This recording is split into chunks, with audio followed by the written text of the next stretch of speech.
This weekend, Fubo TV's Football Report brings you the latest news and match highlights from European football.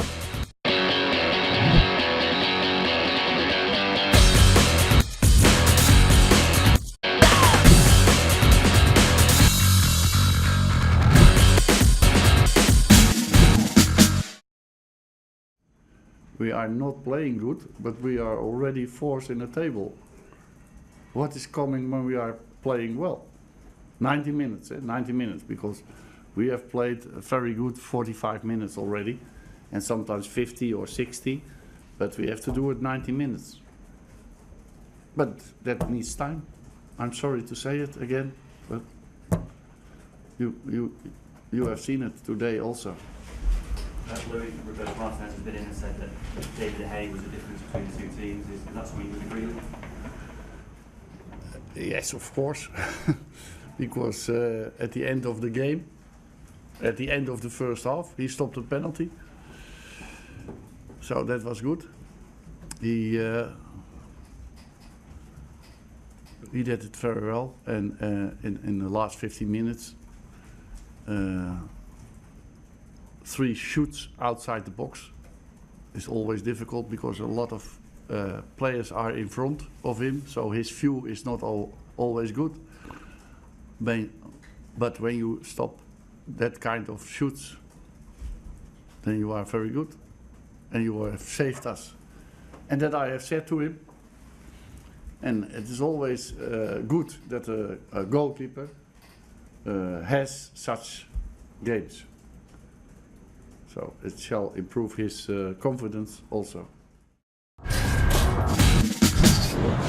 I'm even more pleased because we played against a good Arsenal. I think they played a good game.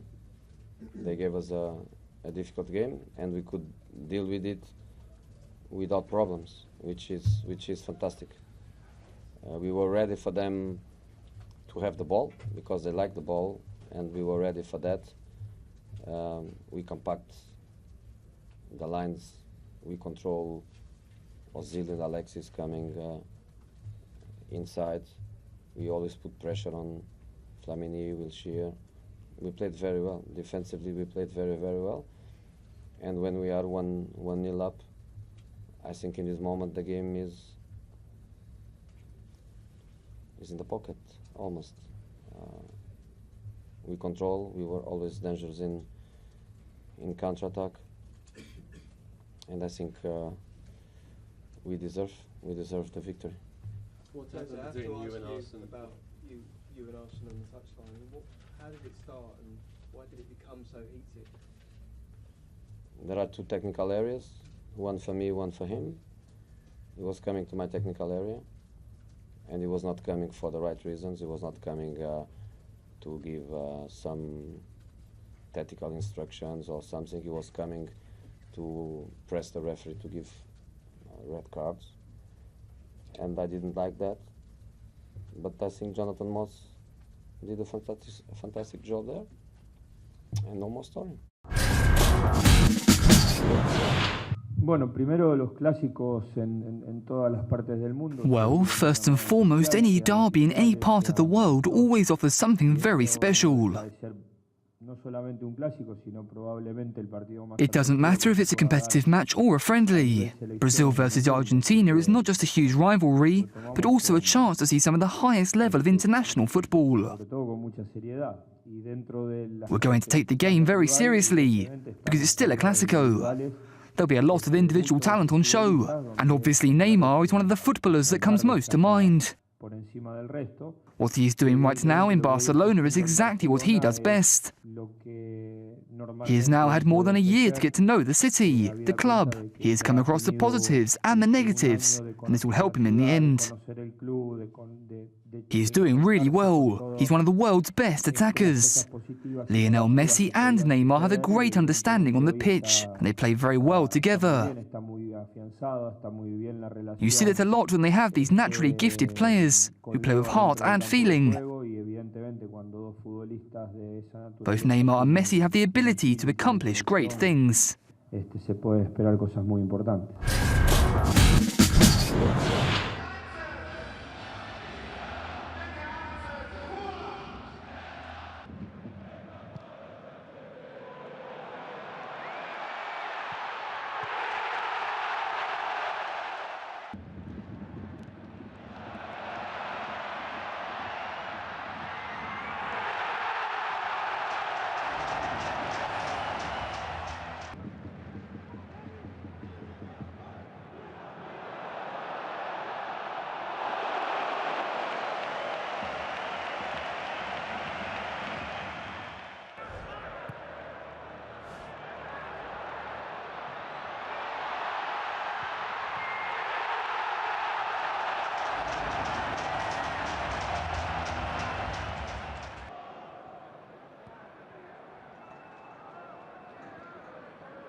Borussia Dortmund's poor start to the Bundesliga continued as they lost 1-0 at home to Hamburg.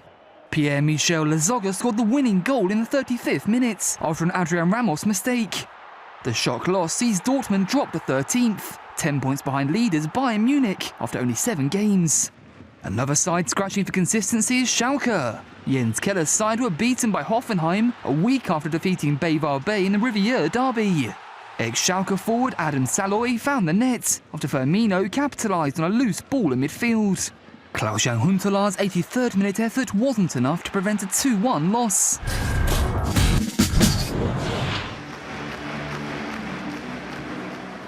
Borussia Mönchengladbach knew a win at home to Mainz would have taken them up to second in the Bundesliga, and they looked on course for 3 points when Max Kruse fired them in front inside 15 minutes.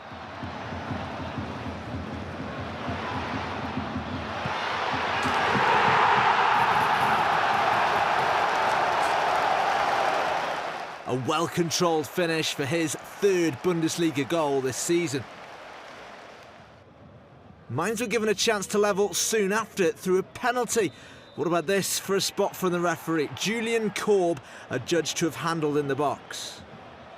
Jonas Hoffmann made it 1-1, the former Dortmund man with his 2nd goal for his new club. And there was to be some late drama. The home side will wonder how this didn't go in, but it finished 1-1. Both sides remain unbeaten.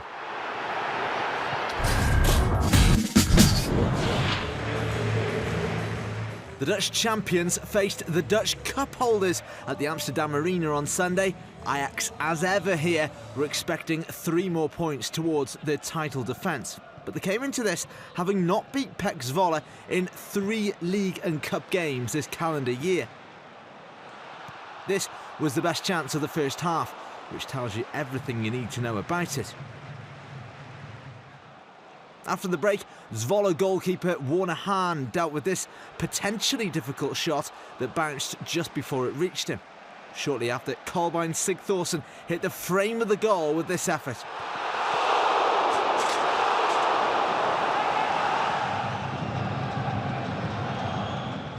That was the closest either side came to a winner, although Thomas Nesched tried his best to find one for Zwolle. Both sides came into this level on points, so the stakes were high and the scoring low. It finished 0-0.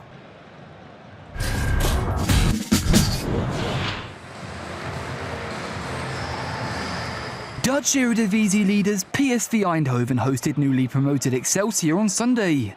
Adam Majer opened the scoring when his cross-come shot somehow crept past Gino Coutinho.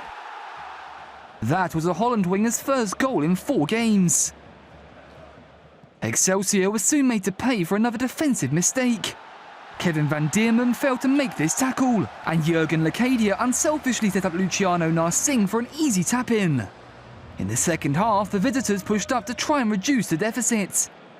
But PSV hit them on the break, and Lecadia made it 3-0, although he didn't know much about it. With half an hour left on the clock, PSV centre-back Jeffrey Bruma miscontrolled this pass and was then shown a straight red card as he tried to make amends. But the Red and Whites held on to a 3-0 win, which moves them 3 points clear at the top of the table.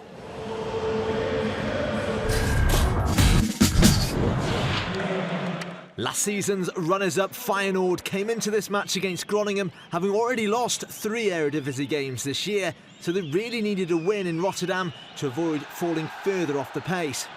The first moment of note came in the 14th minute when Groningen's Johan Kapelhoff was booked for this trip. And he was left behind 10 minutes later by Colin Kazim Richards, who put Feyenoord in front.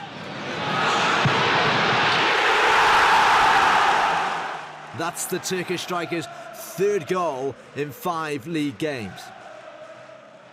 Kapelhoff's day ended in the 56th minute when he was late into this challenge and received his 2nd yellow card. That made things somewhat easier for the home side, and they were 2 up shortly after through Lars Immers. That was his first goal of the season, and with just under 7 minutes to go, Jean-Paul Botier snotted in for his first of the campaign too, to make it 3-0. And there was still time for one more. Feyenoord's top goal scorer, Mitchell Taverdi, got in on the action with his 5th league goal of the season. So, a 4-0 win that moves Feyenoord up to 10th. Groningen are now just 1 point above them in 9th.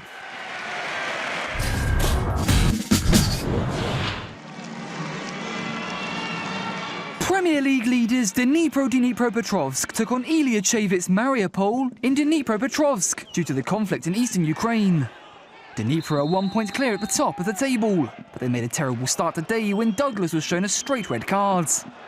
The centre-back will have breathed a sigh of relief when the resulting free kick stayed out of the Dnipro net. Then it was Ilyachevitz's turn to enter the referee's book, but Serhei Herm was shown a yellow card. Just before the break, Yevhen Seleznov headed in from a Serhei Kravchenko corner to give Myron Markovic's men the lead. In the second half, the sides were evened up when Herm picked up his second yellow and was sent for an early bath.